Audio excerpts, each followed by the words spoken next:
Tudo bem com você? Estamos hoje aqui na aula do dia 18/4/2020. Estamos falando ainda sobre regras parlamentares, que é quando a igreja faz reuniões e deve-se seguir uma ordem, visando que a mesma possa ter uma qualidade aonde possa elaborar sugestões para resolver problemas, aonde possa haver um aspecto laborativo, futuro concernente às demandas que ali vão surgindo. E para isso deve haver uma ordem pré-definida, para que a reunião não venha escambar para uma briga, uma discussão ou assuntos aleatórios que acabam tirando a objetividade do aspecto da reunião em si, que é resolver problemas, anunciar relatórios e etc. Então nós temos de trabalhar de uma maneira bem organizada para que possa haver uma objetividade nesta reunião. Então, dando continuidade a este assunto, hoje nós estaremos falando sobre apresentação, discussão e votação, como deve ser feita a apresentação, a discussão e a votação num decorrer de uma reunião, a ordem que deve ser seguida para que possa cumprir sempre o alvo destinado, e o glossário que deve ser usado, as palavras que são usadas de uma forma geral no meio dessa reunião. Então, quando nós falamos da apresentação de um tema em uma reunião, primeiramente nós devemos ter uma ideia de apresentar esse tema de uma maneira concórdia e elegante, sempre buscando a melhor educação, a melhor palavra, o melhor respeito para poder fazer a apresentação dos temas abordados, até mesmo para uma futura discordância, para que tudo possa respeitar os aspectos de sociabilidade exigida dentro de pessoas aonde vão privar sempre para os bons costumes. Para que venha a ter uma apresentação, primeiramente se deve pedir a palavra, como assim já foi ensinado de maneira anterior.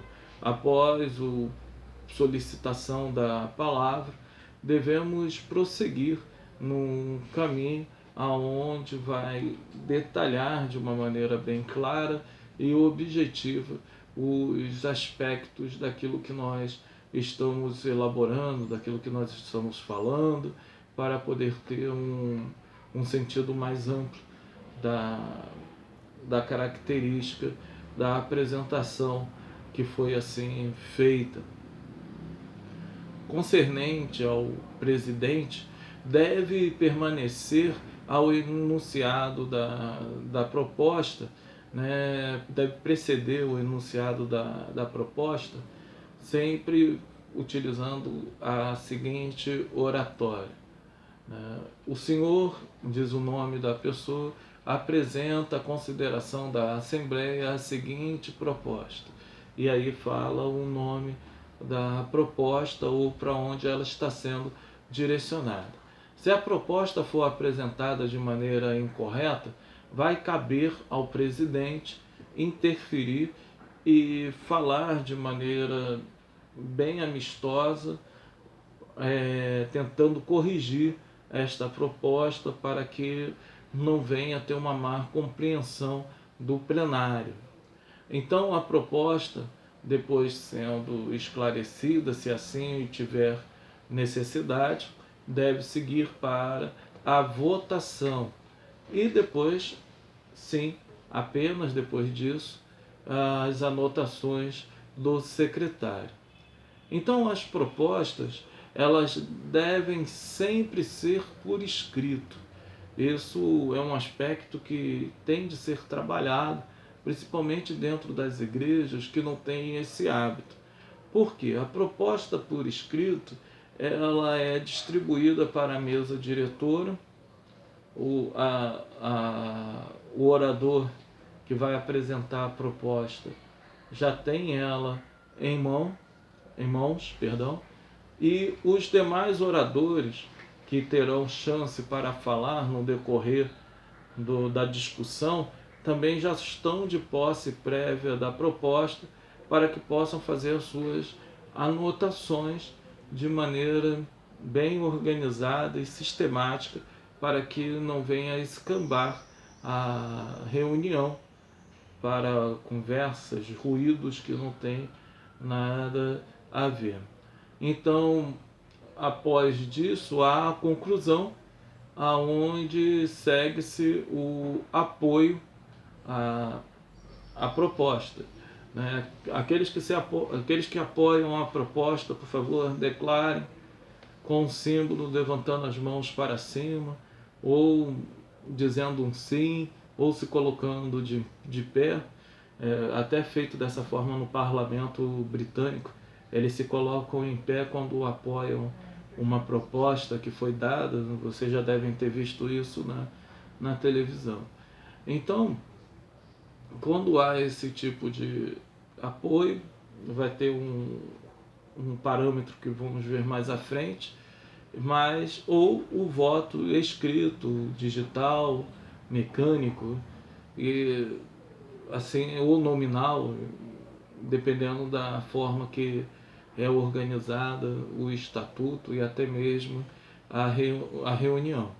Então, em meio à discussão, apoiada a proposta, né, tendo ali, essa proposta será apoiada, houve a proposta apoiada, o presidente estará lendo o anúncio à discussão, estará dando início ao anúncio à discussão. Ele deve sempre iniciar com uma frase que é muito bem colocada nessas horas: em discussão a proposta do senhor João, concernente a aumentar as verbas para ação social.